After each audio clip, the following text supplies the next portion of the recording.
नमस्कार साथियों, आपका इस चैनल में स्वागत है। हम लोग पॉलिटी की सीरीज देख रहे थे।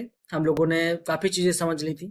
लगभग लगभग हमारे पॉलिटी के इंपॉर्टेंट टॉपिक्स समाप्त हो गए हैं और कुछ भी मुझे लगता है कि एक दो सवाल वहाँ से पूछे जा सकते हैं, वो भी आपके साथ डिस्कस कर दूंगा। हम लोग आज देखेंगे वित्त आयोग। वित्त आयोग एक बड़ी इंपॉर्टेंट संस्था है। संविधान के अनुच्छेद 280 के तहत इसकी बात की गई है। आइए देखते हैं। भारतीय वित्त आयोग, इसको फाइनेंस कमीशन ऑफ इंडिया कहते हैं। आपने इसका स्पष्ट नाम सुना होगा, लेकिन आपको इसके कार्यों के बारे में बहुत ज्यादा जानकारी नहीं होगी। अगर आपने एनसीईआरटी या लक्ष्मीकांत की बुक से पढ़ा हुआ है तो थोड़ा बहुत आप जानते होंगे इसके बारे में। वित्त आयोग का गठन राष्ट्रपति करते हैं, अनुच्छेद 280 के तहत करते हैं। देखिए, तीन प्रकार की संस्थाएं होती हैं। एक संवैधानिक होती हैं, एक होती है वैधानिक, इसी को हम सांविधिक भी बोलते हैं।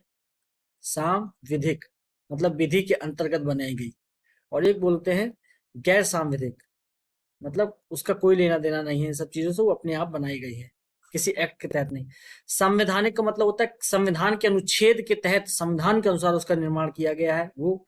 वैधानिक या सांविधिक संस्थाएं वो होती हैं जिसको एक्ट के तहत बनाया जाता है। एक्ट के माध्यम से संसद एक्ट बनाती है, फिर उसके बाद उसका स्थापना की जाती है। ठीक है, सांविधिक अलग चीज होती है, संवैधानिक अलग चीज होती है। और गैर सांविधिक का मतलब होता है ना तो उसको एक्ट से बनाया गया है, ना वो संविधान से बनाया गया है। ठीक है, अगर मान लीजिए लिखकर आ जाए सेंटेंस, वित्त आयोग का गठन राष्ट्रपति द्वारा संविधान के अनुच्छेद 280 के तहत किया जाता है, और सेंटेंस लिखकर आ जाए कि भारतीय वित्त आयोग गैर संवैधानिक संस्था है, तो ये गलत हो जाएगा क्योंकि संवैधानिक है। ठीक है, और नीति आयोग अगर लिखकर आ जाए नीति आयोग गैर संवैधानिक संस्था है, तो यही कथन सत्य हो जाएगा क्योंकि नीति आयोग केवल एक संकल्प के माध्यम से बनाया गया है, उसके लिए वो गैर सांविधिक है। ठीक है ना, वो एक्ट के तहत बना है, ना किसी संविधान के तहत बना है, बस बना दिया गया है उसको किसी मकसद के लिए, किसी उद्देश्य के लिए। तो वित्त आयोग का गठन जो है राष्ट्रपति द्वारा अनुच्छेद 280 के तहत किया जाता है। वित्त आयोग अधिनियम 1951 बनाया था फिर संसद ने कि किस प्रकार से वित्त आयोग काम करेगा। तो इसमें बोला था कि 5 लोग से निर्माण होगा इसका, एक अध्यक्ष होंगे और 4 इसके अन्य सदस्य होंगे। वो 4 सदस्य कौन से होंगे? एक होंगे जो बहुत अच्छे विधि के ज्ञाता हो, उच्च न्यायालय के न्यायाधीश बन सकते हो, सरकार के वित्त लेखा आदि का अच्छा खासा जानकारी रखते हो, वित्तीय मामलों में प्रशासन में बहुत अच्छी जानकारी हो, और अर्थशास्त्र का अच्छा ज्ञान हो। कुल मिलाकर ये वित्त संबंधी कार्य है। तो विधि सम्मत बने ये, उसके लिए उच्च न्यायालय के एक व्यक्ति को रखा गया। बकाया 3 जो व्यक्ति हैं ये ज्यादातर वित्त के मामलों में निपुण हैं और बहुत ज्ञानी हैं, और एक व्यक्ति जो इनका अध्यक्ष होगा वो इसको हैंडल करेगा। तो भारत में अब तक 15 वित्त आयोग बन चुके हैं। इस समय 15 वित्त आयोग बन उन्हीं की जो अनुशंसाएं हैं वो लागू होंगी। हालांकि वित्त आयोग जो भी अनुशंसाएं देता है, सलाह देता है, केवल जरूरी नहीं है सरकार उसको माने, ये आवश्यक नहीं है। सरकार को लगता है उसको मानना चाहिए तो मान सकती है, अन्यथा की स्थिति में नहीं भी मान सकती है, कोई आवश्यक नहीं है। ठीक है, और इसका मुख्य कार्य जो है वो यहाँ पर दिया हुआ है। इसका मुख्य कार्य जो है, राज्य सरकार और केंद्र सरकार। आप जानते हैं राज्य सरकार के पास इतना पैसा नहीं होता है क्योंकि उसके पास लिमिटेड साधन है, लेकिन केंद्र सरकार के पास बड़ा पैसा होता है, इनकम टैक्स का पैसा होता है, और ढेर सारी चीजें, व्यापार, अंतरराष्ट्रीय व्यापार चल रहा है उसका भी पैसा होता है। तो केंद्र सरकार के पास बहुत पैसा आता है, राज्य सरकार के पास उतना लिमिटेड पैसा है। तो राज्य सरकार केंद्र सरकार के बीच में पैसे का बंटवारा कैसे हो, जिसको हम थोड़ा अर्थशास्त्र की लैंग्वेज में वित्त बोलते हैं, वित्त का बंटवारा कैसे हो, उसी का निर्धारण ये वित्त आयोग करता है। इसके लिए फार्मूला लाता है, बहुत प्रकार की चीजें वो लागू करता है। तो ये केंद्र सरकार और राज्य सरकार के बीच में जो भी उनकी शक्तियां हैं पैसा कमाने की, मतलब आप जानते हैं टैक्स लगाती है सरकार तब उसके पास पैसा आता है, तो उसी चीज को ये मैनेज करने का कार्य करता है। बस आप इतना याद रखिएगा, ठीक है ना। शब्द वहां पर आपको पेपर में देखने को मिल जाएगा तो आप टिक कर दीजिएगा। ये वित्त आयोग के कार्य क्या है? मुख्य कार्य तो मैंने आपको बता दिया। इसके अतिरिक्त जो राष्ट्रपति उसको अन्य कार्य दें वो भी सम्मिलित है, और विशेषकर वो सारे कार्य करता है ताकि राज्यों के बीच में जो पैसों का अंतराल है वो कम से कम हो। इस बात का विशेष ध्यान वित्त आयोग रखता है। बकाया कुछ मुख्य बातें हैं, आप देख लीजिएगा इसको।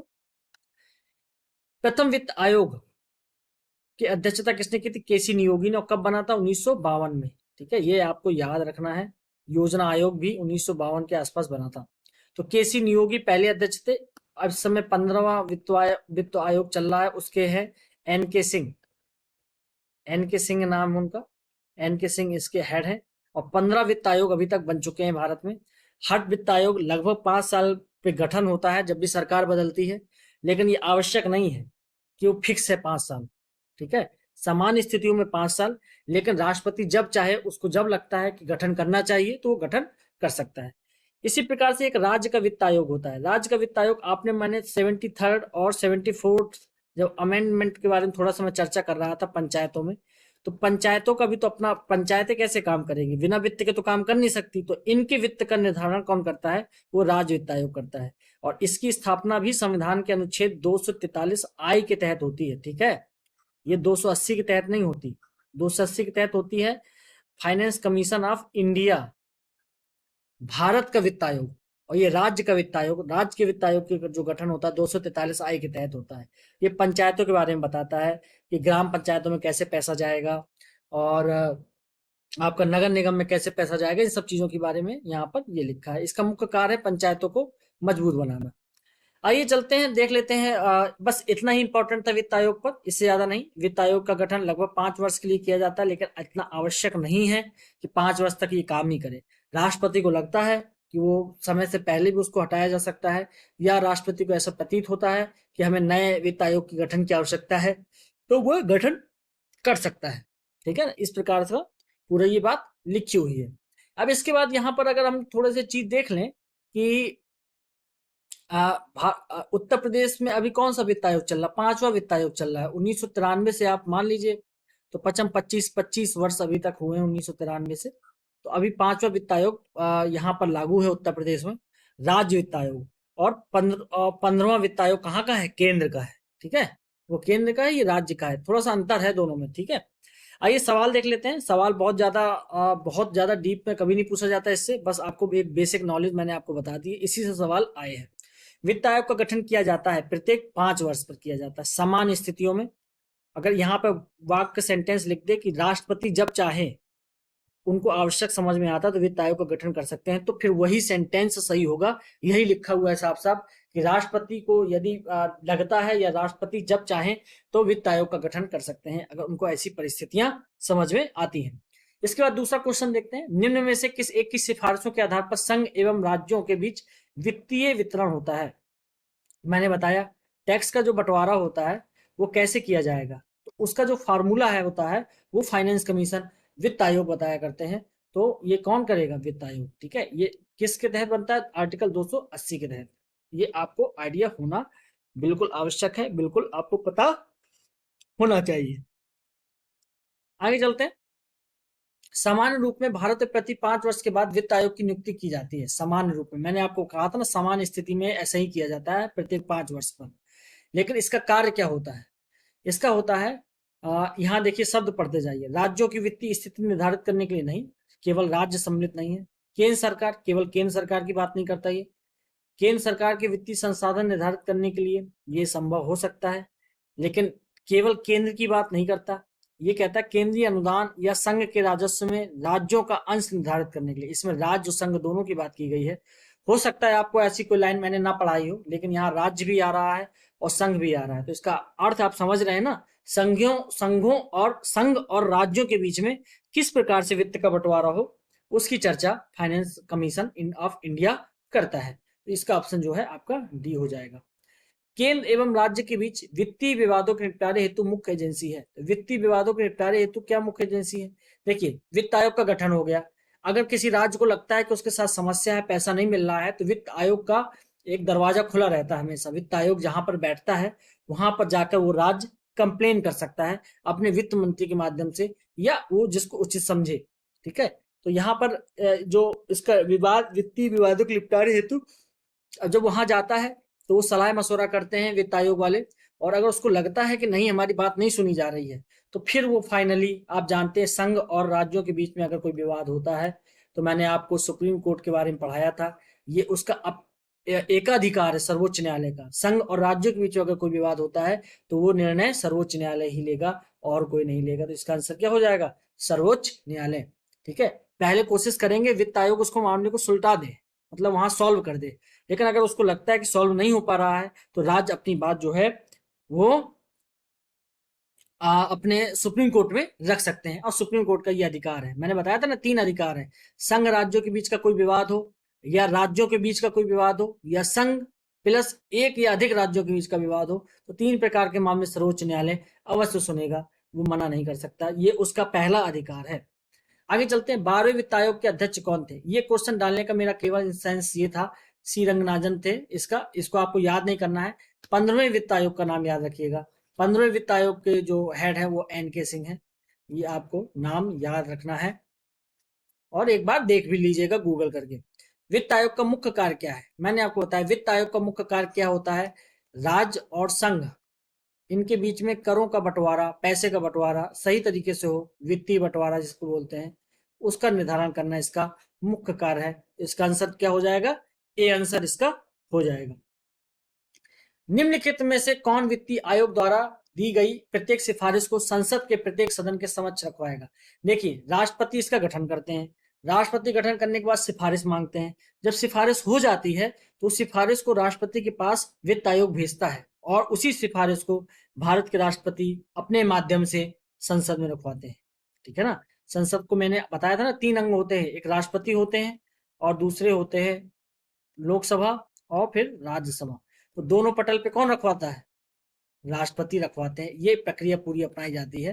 फाइनेंस कमीशन भेजेगा राष्ट्रपति को, राष्ट्रपति संसद में रखवाएंगे, संसद से बातचीत होगी, और बस फिर ये चीजें लागू होंगी, ऐसा सरकार को जब लगे। ठीक है, तो ये भारत का राष्ट्रपति इसका सही आंसर हो जाएगा।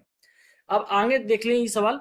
राज्य वित्त आयोग के संबंध में निम्नलिखित कथनों में से कौन सा सही है? तो राज्य वित्त आयोग मैंने आपको बताया, ये 243 आई के तहत बनाया जाता है। ये भी एक संवैधानिक संस्था है। तो मैंने आपको बताया संवैधानिक का मतलब होता है जो संविधान में लिखा हो, तो संविधान में 243 आई लिखा हुआ है। और सांविधिक का मतलब होता है किसी एक्ट, कानून या संसद ने उसको बनाया हो। तो यह एक संवैधानिक संस्था है, ये आपको याद रखना है। अनौपचारिक नहीं, ये आंसर इसका नहीं होगा। यह एक सांविधिक संस्था, सॉरी संवैधानिक संस्था है। आगे देख लें। निम्नलिखित वक्तव्य पर विचार कीजिए, उनके द्वारा दिए गए कूट से सही उत्तर चुनिए। राज्य वित्त आयोग एक संवैधानिक निकाय है, ये तो मैंने अभी अभी अभी जस्ट आपको बताया इसके पहले वाले क्वेश्चन में, तो ये तो सही हो जाएगा। संघीय वित्त आयोग, यानी ये केंद्र के वित्त आयोग की बात कर रहा है, 280 के तहत जो बनता है, पंचायतों को वित्तीय सहायता देने के लिए संतुष्टि नहीं कर सकता, ऐसा नहीं है। जो केंद्र का जो फाइनेंस कमीशन होता है वो भी संतुष्टि करता है पंचायतों को कैसे पैसा पहुंचाया जाए, उनको कैसे मजबूत किया जाए, तो वो इसकी सिफारिश की बात करता है, और साथ में राज्य वित्त आयोग की भी सिफारिश वो मानता है। तो ये दोनों ही वाक्य एक दूसरे के पूरक हैं, और ये सही है। इसका आंसर हो जाएगा ये सही स्पष्टीकरण है। कारण सही स्पष्टीकरण कैसे? नहीं, ये संतुति नहीं कर सकता है, संतुति करता है, ये गलत हो जाएगा आर। तो आर आपका गलत है, ए सही है, तो सी आंसर इसका हो जाएगा। ये आपको याद रखना है। ठीक है। संघीय वित्त आयोग भी पंचायतों उनके लिए अनुशंसा कर सकता है, अनुशंसा करने के लिए मनाही नहीं है, लेकिन वो राज्य वित्त आयोग से इस संबंध में थोड़ा सा बातचीत कर सकता है, सलाह ले सकता है। और राज्य वित्त आयोग तो होल सोल इन्हीं के बारे में सोचता है। ठीक है। अब ये नहीं, दादा अगर आपके हों तो पोते अपने नाती के बारे में भी सोचेंगे, और अपने लड़के के बारे में भी सोचेंगे, लड़की के बारे में भी सोचेंगे। लेकिन जो पिता होंगे वो अपने केवल बेटे के बारे में सोचेंगे, अपनी पत्नी के बारे में सोचेंगे। तो ऐसा ही हो जाएगा। तो ये संघीय वित्त आयोग एक दादा के रूप में है, ये इसको भी देखेंगे, राज्य को भी देखेंगे, पिता को भी देखेंगे, और अपने उसके अंतर्गत जो पंचायत बनी है उसको भी देखेंगे। वो है नाती की तरह हो जाएगा उसके। ठीक है, चलिए आगे बढ़ते हैं। निम्न कथनों पर विचार कीजिए, वित्त आयोग का क्या कार्य है? तो भारत का संचित निधि से धन निकालने की अनुमति देना। अब देखिए, धन निकालने की अनुमति वित्त आयोग थोड़ी ना देता है, इसके लिए तो बिल आता है, बिल संसद में आएगा, पास होगा। अगर ऐसे निकालने की अनुमति दे दी गई होती तो क्यों बजट सेशन चलता है, या क्यों बहस चलती है इतनी? ये आंसर तो गलत हो जाएगा, तो एक इसका हो नहीं सकता, तो ये दोनों गलत हो जाएंगे। 3 इसका करेक्ट है, तो ये पढ़िए चाहे ना पढ़िए। अब दूसरा सही होगा या चौथा? इसमें बोला प्राप्त करों के भागों को राज्यों के बीच में बांटना, तो ये भी सही है। संघ सरकार तथा राज्य सरकारें बजट के प्रावधान के अनुसार करों की उगाही कर रही हैं या नहीं, उसकी देखरेख करना तथा उस पर रिपोर्ट देना, ये गलत हो जाएगा। ये ऐसा कुछ काम नहीं होता इसका, ये कैग का काम है, ये इसका काम नहीं है। तो इसका आंसर हो जाएगा बी आंसर 2 और 3। तो आपका आंसर जो है बी सही हो जाएगा। आज इतना ही रखेंगे, वित्त आयोग समाप्त हो जाता है हमारा। फिर मुलाकात होगी आपसे नेक्स्ट लेक्चर।